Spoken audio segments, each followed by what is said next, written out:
I feel like we kind of dodged a lot of this sort of day of reckoning because of all the excess liquidity, the lags of how it takes time to this stuff to work its way through, and now we have the euphoria on the change of an incoming administration, and which is inheriting a market with very high valuations and inheriting an economy that has been kind of propped up. So how do you transition that without something potentially getting off kilter?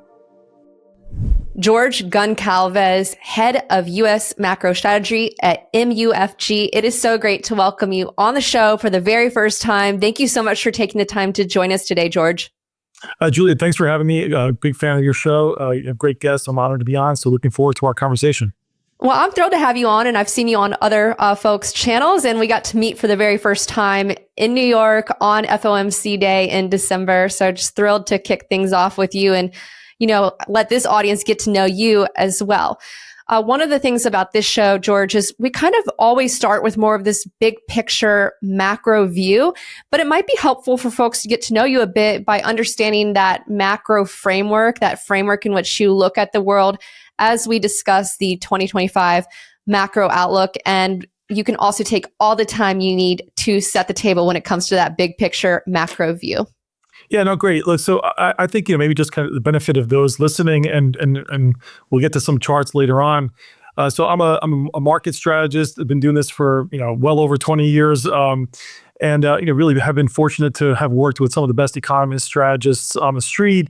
I started off on the buy side, had a short stint there, but really helped frame my way of thinking and really understanding what institutional investors want, what portfolio managers want to hear.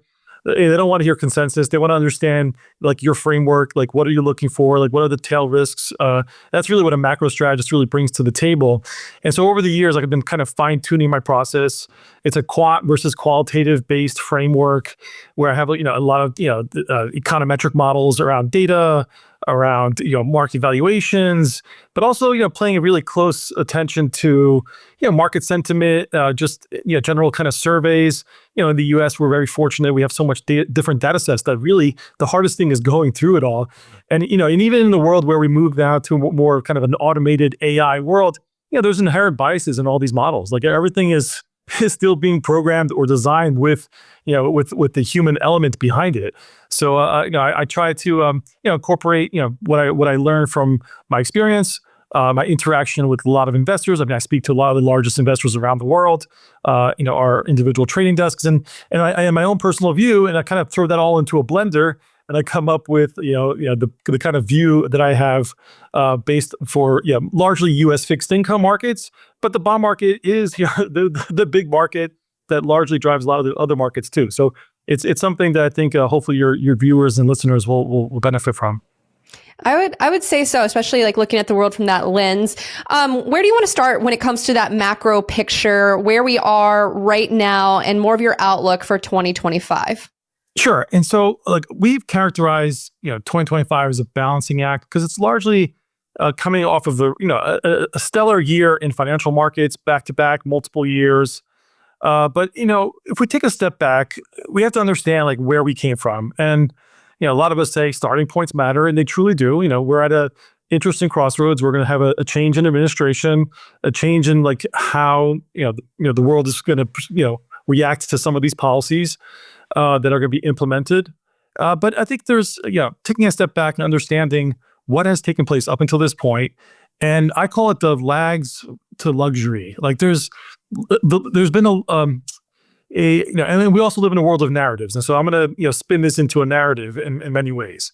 So the lags, we've and this is kind of confounded and really has made it difficult for many investors, but also forecasters like myself and strategists alike, that the data hasn't been acting the way that we've been trained on over many years. And so we've had long and variable lags on so many different things, both from the way the markets reacted to Fed policy.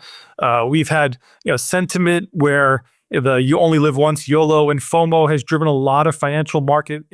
It's to some point speculation that gets a little bit over their skis and the markets then have to reprice. We've had a ton of government intervention, for better or for worse, in many different areas.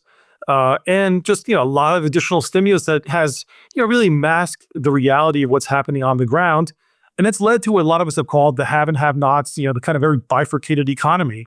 So when you had that setup, and you have a whole housing market that's living through an environment that we've never really seen before, with a kind of, in theory, shortage of supply, but in reality, there's actually a lot of shadow inventory out there, but rates really high, but not really mattering yet. So all this stuff really could be confusing, and to understand like where we are at this point. So I think like the luxury, so the lags have been really confounding and confusing, and making it challenging to understand where we are in the business cycle.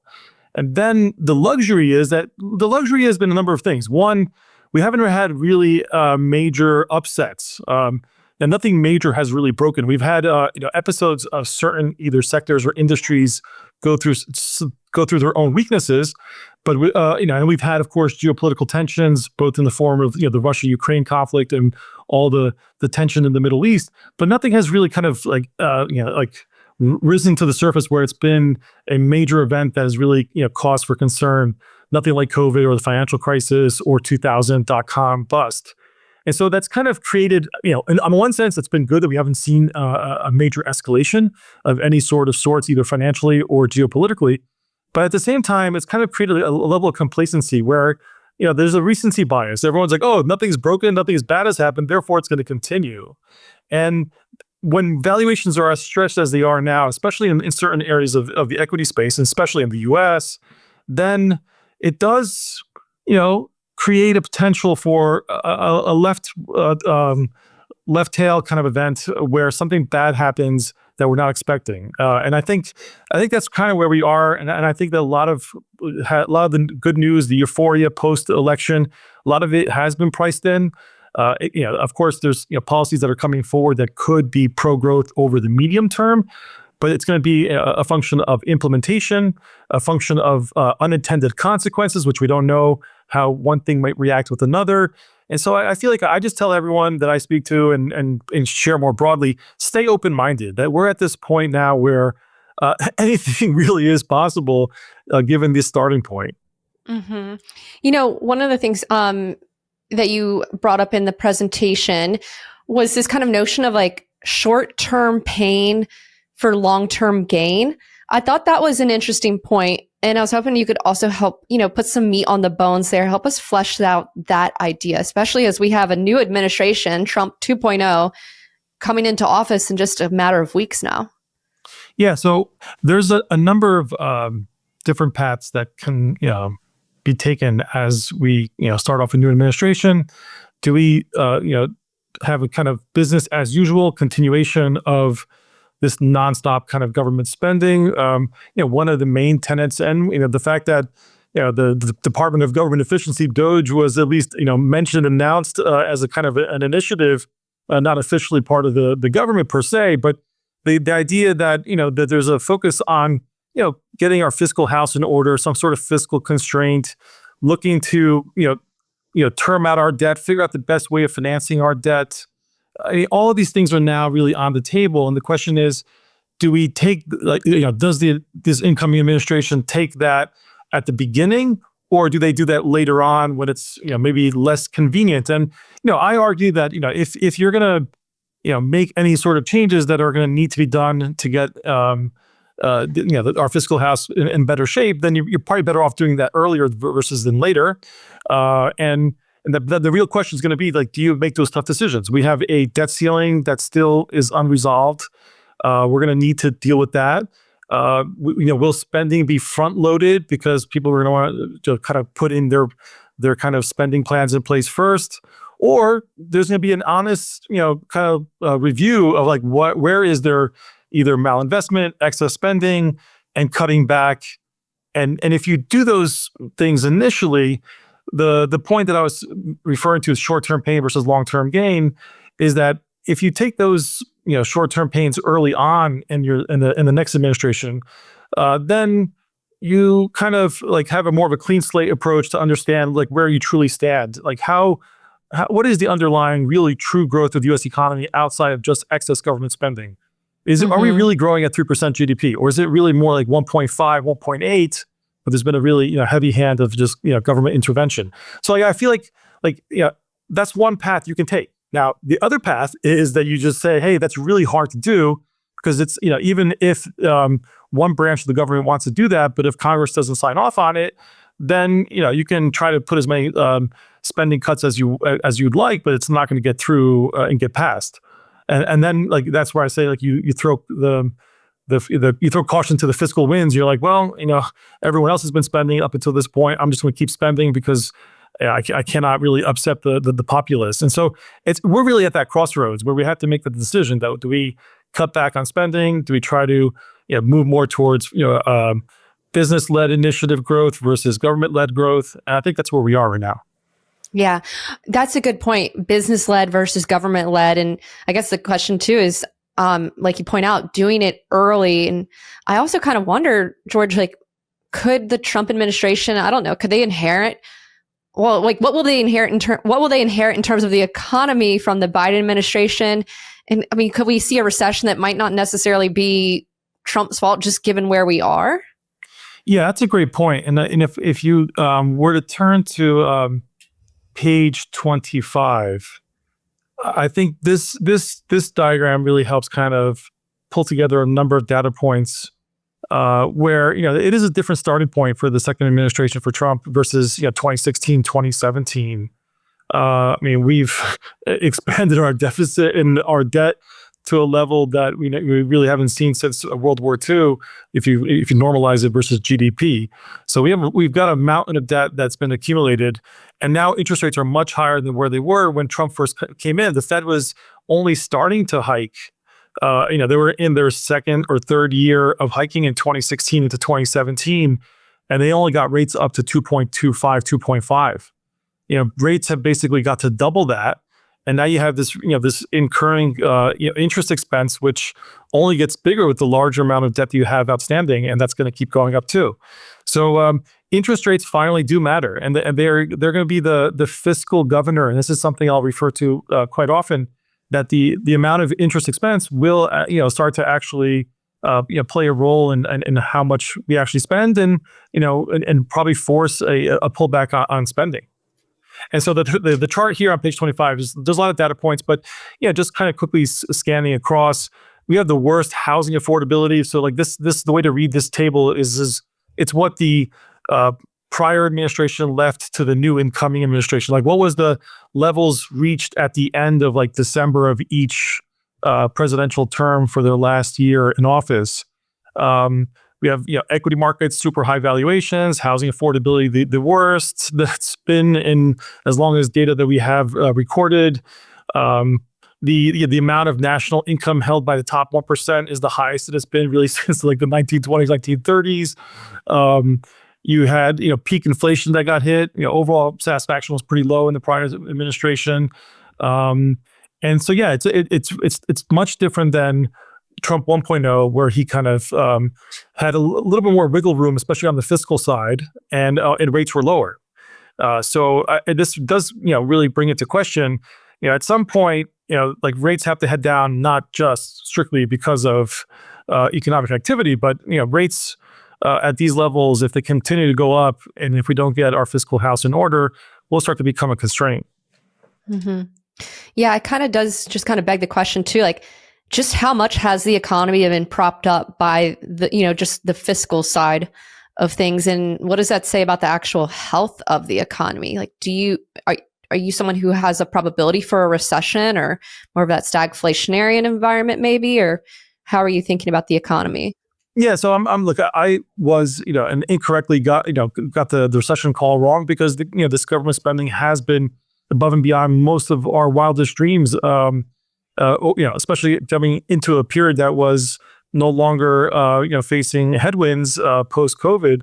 We just continue to spend, and so that really kind of helped provide an underlying, just growth to the economy. If you look at where we stand now, though, we have relatively full employment, but unemployment rate has been going higher. A lot of the job growth, not most of it, but good 25, 30% has come from some form of government spending. A lot of the government spending was down to the state level, where the states had to, use it or lose it. COVID money that was still kind of sitting out there. That's behind us. You had, a large influx of immigration, which did add to the job growth also on average.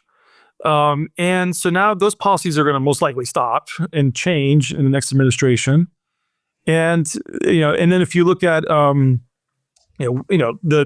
the possible paths, can we have a booming economy? Of course. If everything works out right, but that's what's priced in, by the way.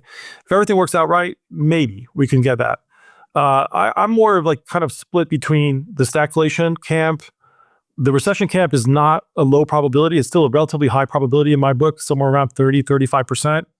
Stagflation is my next largest sort of level. And then just kind of a ho-hum sort of economy that just through its own kind of inertia continues to grow, but you see a pullback from the government side. And so, yeah, we think that, it's possible. Goldilocks is possible. A boom economy is possible. It all comes down to the sequence of events, like what's done first, the tariffs, the immigration policy. How do we finance all of this?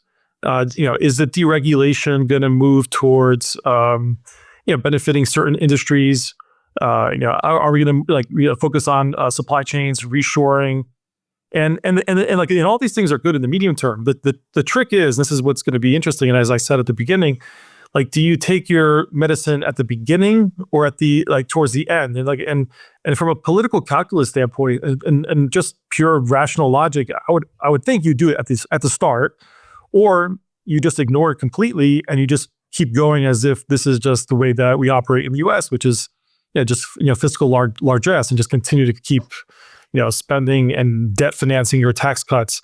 At some point it will matter, and I think it does. I think we're very close to that because of the interest rate. More than anything else, it's now the interest rate that matters to what lies ahead for the story. Mm-hmm. So as you point out, the starting points really matter. What about where we are, within the markets, those starting points? My main, bailiwick and focus is, the bond market. And so let's look at, interest rates. Let's look at mortgage spreads. Let's look at credit spreads, because that's going to, reverberate into other financial markets. We'll look at the chart on the left here on page 20. It's looking at, 10-year interest rate forecasts. And, I have a base case of somewhere between 4.75. We're now getting very close to that 4.75 on the 10-year treasury at the time of recording. We're the mid 460s, I think. And, if we were to break 475, it does open up this possibility to a quick move towards above 5% or higher. And I think at that point, then it starts to matter for other asset classes, especially, high beta, risky assets.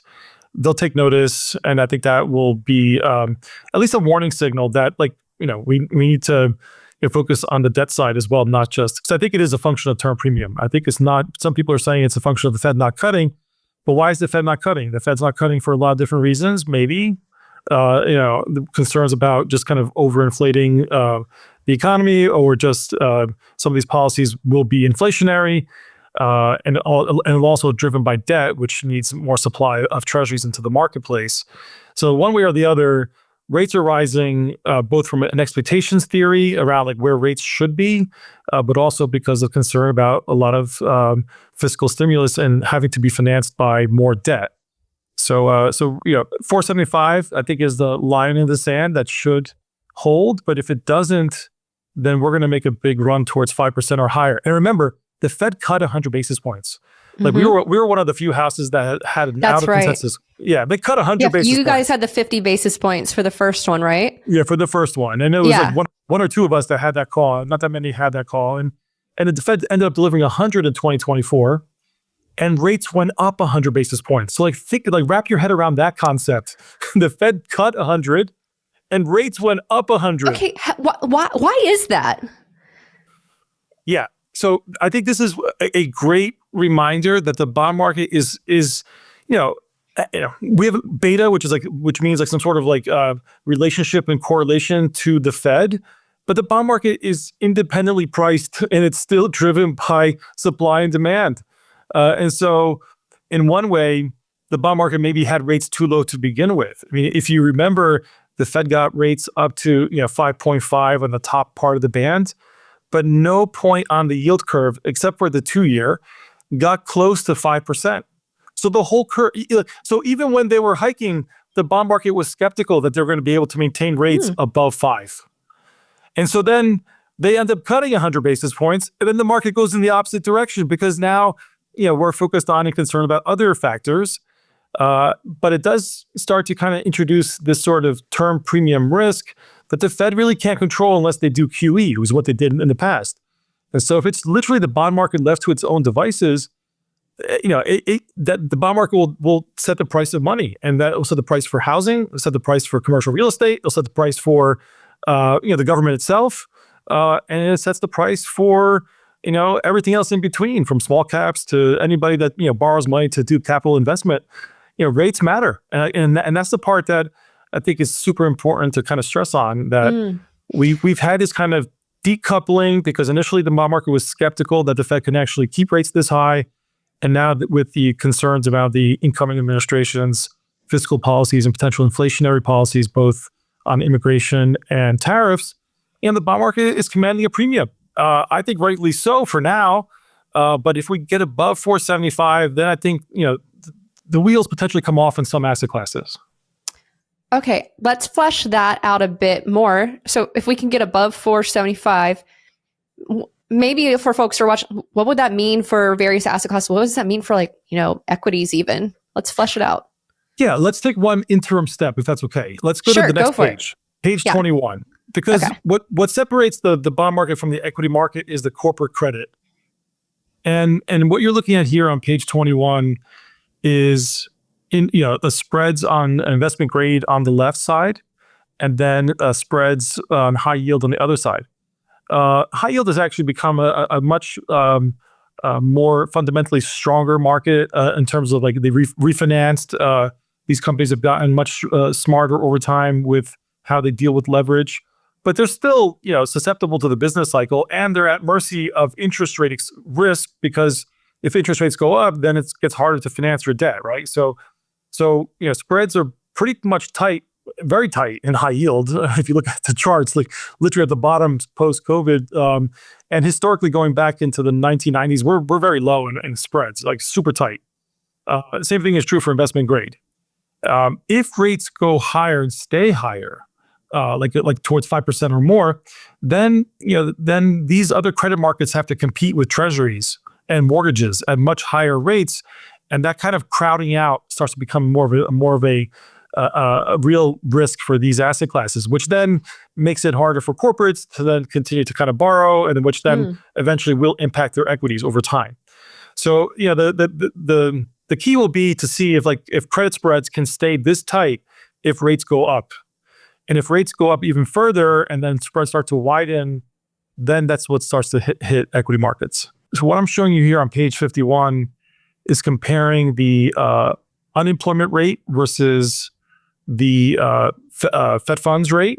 And then I've kind of shaded out the historicals, and I've only focused on the periods that were soft landings, because as I started at the beginning, this lags versus luxury. The luxury is that we've been on a buoyant financial conditions. Markets have only been going up on average. And that has led to a massive wealth effect, which has disproportionately, benefited the wealthy, but they're the ones that are spending, so that's keeping the economy going. So the U.S. economy, I've said it before, is really like a two-trick pony. It's got the wealthy that are spending and the government. And if you take away one or the other, then the economy will slow down. But wealth effect has been driving this, financial conditions, a lot of liquidity in the markets. So people have kind of overlooked where we are in the business cycle because everything just feels okay, at least optically from the markets. If you look at the equity indices, everything looks great. But if you look at where we are versus other soft landings, it's not a direct comparison. If you look at there's only been 3 soft landings in the U.S. In the mid to late 1960s, mid 80s, but that was really coming off the back of Volcker beating inflation, as well as Reaganomics and that kind of more pro-growth environment at a time where U.S. debt was very low. And I stress that. That's super important. We had a lot of fiscal flexibility. We had we were the light on top of the hill, really shining through, and eventually overcame the Soviet Union, and we got the peace dividend from the 1980s to 1990s, 2000, right? Like that really benefited the U.S. tremendously. That started off in the early 80s, and then you had the 1990s soft landing when the Fed had raised rates, and then you have now, maybe now.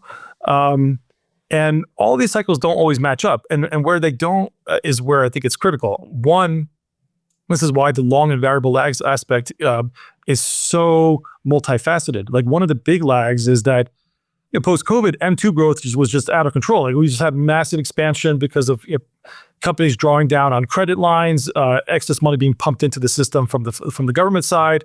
So there's just a lot of liquidity that just kind of sat there for a long time, working its way through. But M2 on average has been declining, and even though it's up slightly on the year, it's not at a point where it generates enough inflation or like sustainable growth. And we've had a big decline in just overall bank lending relative to the size of the economy. We should be seeing more bank lending. So, if we get into a world where we shift from just kind of government-driven economic activity to more bank-led economic activity, I myself will become more optimistic on the outlook, because that means that the private sector is taking over and not just the government. So if you see more bank lending, which we're not really seeing enough of that yet, we've seen a contraction of the money supply. We've had inverted curves, and we had that in the 1960s time period as well as what we had now. And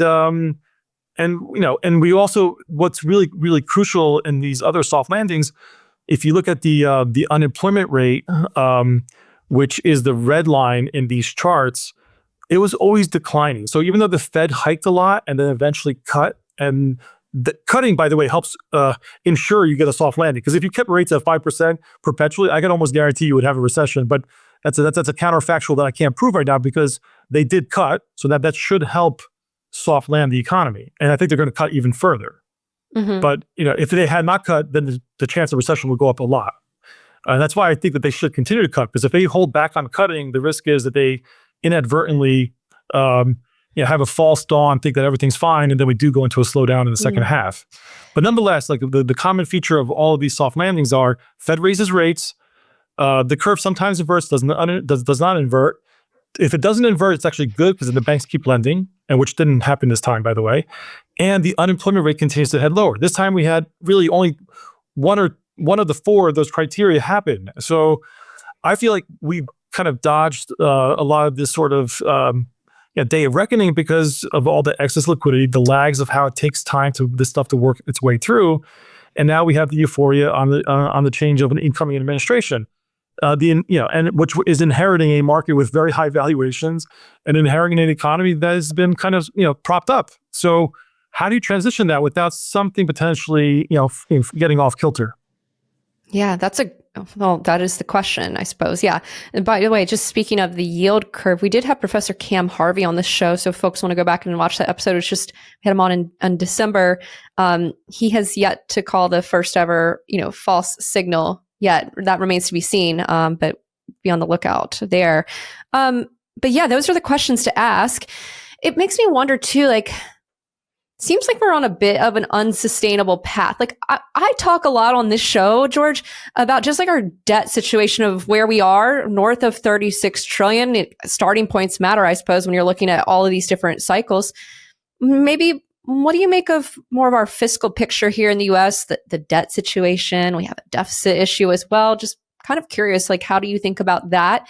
Are we at a point where it's just unsustainable? Or are we going to reach kind of the day of reckoning?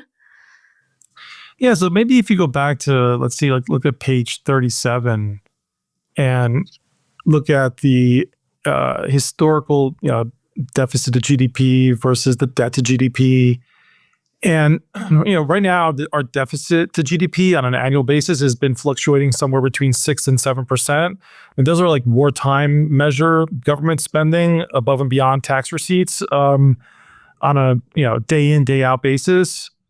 In Europe, they have like a self-imposed rule of like 3% deficit to GDP, which many times they break, but they do have this kind of 3% deficit to GDP. And if you recall the potential incoming Treasury Secretary, Scott Bessent, he has this plan called the 3-3-3, 3% growth, 3% deficit to GDP by the end of the second term of Trump, I guess the final term. And then 3 more million barrels of oil. Yep.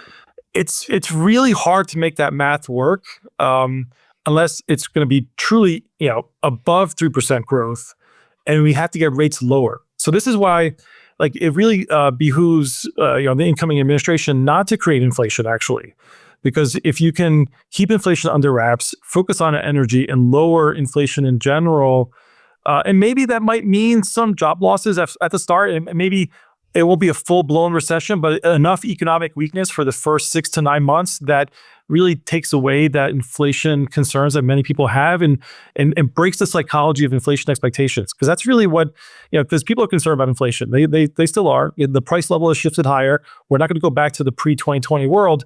But as long as inflation were to go back down to 2% and we can live with that with wages, I think people can tolerate that for the most part. But if we had a resurgence of inflation at this point, then you get that stagflationary recession, which nobody likes. It's the worst of all outcomes.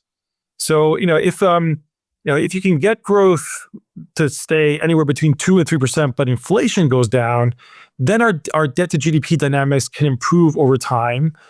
And we have to spend less than 6% per year. Because what I'm showing you here on page 37 is if you just keep spending like this, I'm showing you different projected debt to GDP versus how the economy is growing. So for example, the the burgundy line is 3% GDP running every year and 2% inflation. Our debt to GDP would kind of stabilize around 125%. If we run a really hot economy, which nominally would mean 3% GDP real and 4% inflation, which nobody's gonna like, you get your deficits down towards 105%. Still not great. You're talking about your debt versus your size of your economy is over 100%. So that's not sustainable, right? So if you now go to the next page, page 38, this is under what the hypothetical would look like under the Scott Bessent plan if you are able to generate 3% growth, but you cap the deficit at 3%. So you need to you cannot have deficits beyond 3%. Remember, we're running at 6, so nearly double than what they wanted to get to. They want to slow down our deficit per year to only being 3% of the size of the economy, which is what we should do, and hopefully we can get that done. That if you achieve that, and different forms of inflation will give you different paths, that will get your debt to GDP under 100%. But the crux in this whole discussion is the interest cost. Because interest cost right now is literally 3% of the deficit of GDP. So basically, it means you can't spend. Literally, that means you have to live within tax receipts, something that we have not done in this country, or you have to cut rates and bring rates down a lot. So rates cannot be at 4 or 5%. They have to be closer to 2.5%, 3.5%. So you need to get rates down to 3. You got to get growth at 3%, and you got to cap the deficit at 3%. You do that, and then we have a good fighting chance to get our debt under control. Yeah. Wow. Okay. So maybe one final question before I let you go.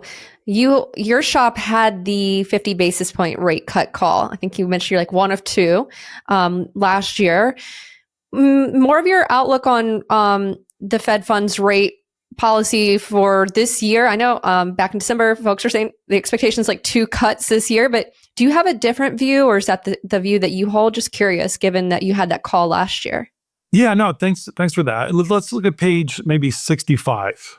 So this is showing you the historical expectations by the Fed when they produce these summary of economic projections, the SEPs, every quarter. And they give their projections or their kind of median expectation of where they think rates are going to be on a given year, going forward. And so I'm showing you the historicals that they've been producing this data since 2012. The black line is the anchor to their view, which is the long-term dot or the long-term run rate for neutral interest rates. And that's been gently going up a little bit. It started out off, sub 3%, and now it's getting close to 3%, and most likely will go a little bit higher. I think 3% is probably the right zip code for where rates should be. You kind of heard me say that before. I think the Fed shares that view too. It's just that they know there's a lot of new variables at play, especially in the first 3 to 6 months of the year, and they're going to probably want to see how those things shake out. Coming up really quick, we're going to get a lot of updates on the jobs market, and we're going to get updates on were the revisions that we saw last year just that, or is there even more to them? Are we going to get even larger revisions? Are we going to get a real, shed some light into how many jobs were truly created? And so that I think is going to play a big role in the Fed. I think that the jobs market will dominate the inflation discussion for the first 3 to 6 months, especially if there's going to be, even if there isn't like a reduction in federal workforce, even if they just stop hiring, and if there's a reduction in actual state and local government hiring because they have less federal money to work with, then you're going to see a pullback there. And then what the question is, have companies held back on hiring just because of the election? Are they in a position to hire more individuals at the start of the year? And is that the private sector going to take over? Because if it doesn't, and we don't see a real natural increase in job activity, then and also if immigration gets pulled back and we see less of that sort of working permits getting put in place and less people actually joining the labor force, then you might end up with NFPs that are in the low 100,000s or even lower, and maybe even negative at some point in the future if there is actual reduction in the workforce at the federal level. So there's a lot that the Fed should be focused on, but it won't happen immediate enough for them to make a decision. So we think they're going to skip at the January meeting, and then they're going to take a more gradual pace of reduction of rates. I'm more than the market. I think the market has gotten a little bit ahead of itself in pricing out the Fed. They need to cut at least another 100, in my opinion. Mm-hmm. But at this point, I'll be happy if they cut 50, somewhere between 50 and 75. And then take a wait and see. Because if they don't cut, let's say they go on a longer pause, they skip the next 3 or 4 meetings, and they don't cut until the summer. If they're going to come back and cut again, it's because something happened, and therefore it's going to be too late. And then the risks for recessions go up, right? Or at least the risks for an economic, slowdown of significant proportions definitely increases. So I'm hopeful that they're going to slow the pace down to every other meeting and just cut 25 and just take a wait and see approach, and then gauge how the economy is evolving. Maybe they stop sooner if the economy is showing signs that it's stronger. But if they take a long pause, that might actually work against them. So I think 2% is the right zip code. They're going to get there at some point. But as you can see from this line, especially the red line and the purple line, the Fed has had second thoughts all throughout the last year and a half. Like they thought rates would stay high, and then they thought rates would go down again. This is like their own kind of heartbeat of their assessment of like where we are in the business cycle. And I think everyone really, truly is guessing at this point. Yeah. Well, George, I have to say, loved having you on. Thanks for sharing the charts. That was awesome. But I want to give you the final few minutes here. Let folks know where they can find you if you want to plug like where you are on social, where they can learn more about your work. I know you mentioned your focus is much more institutional, and any parting thoughts, anything that you would like to leave this audience to think about. The floor is all yours. No, thanks for that, and thanks for the interaction. This was a lot of fun. I would just caution everyone just to kind of be careful of your assumptions. Be mindful of the starting points. Don't ignore valuations, because that's when it really comes back and bites you. And and there's a lot of execution risk and potential for unintended consequences from one action, having an undesirable reaction somewhere else. And I think a lot of that is being captured, which we didn't have time to talk about, but is the dollar. People say, "Oh, nothing, George, nothing is broken." Like the markets are still functioning quite well. Everything's fine. But if you look at the way the dollar, how strong it's gotten, especially around the world versus a lot of emerging markets, watch the dollar. That's been the relief valve. Watch oil prices and see if there's going to be some sort of peace deal in the Middle East and Russia, or is it going to be an agreement where the U.S. needs to have oil prices higher to keep its allies in the region functioning. there's a lot of balls up in the air. And I think this is a year where it pays to be open-minded and not to get too rigid in any one view or angle. I think that's a great place to leave it. George Goncalves, thank you so much for being so generous with your time, your knowledge, all of your ideas. Really appreciate you taking the time to come on the show. Thanks again, George. Thank you.